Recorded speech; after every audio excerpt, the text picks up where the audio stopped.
येशूची स्तुती असो. प्रियांनो, आज आपण जे वचन पाहणार आहोत योहानाला झालेले प्रगटीकरण.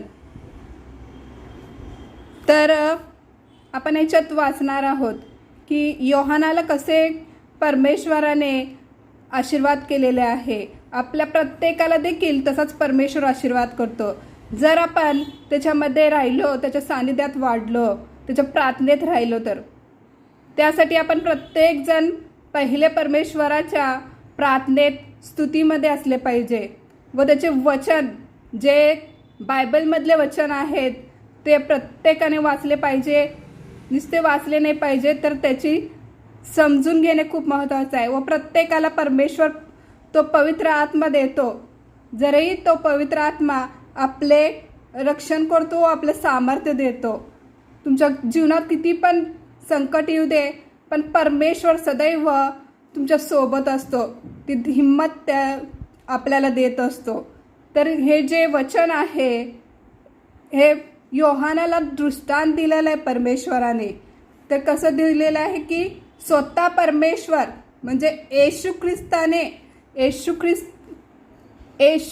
ख्रिस्ताचे प्रगटीकरण असे दिलेले आहे. हे त्याला देवाकडून झाले. ज्या गोष्टी लवकर घडून आल्या पाहिजेत त्या आपल्या दासांना दर्शवण्यात करता झाले आणि त्याने आपल्या दूताला पाठवून त्याच्याकडून आपला दास योहान ह्याला कळविले.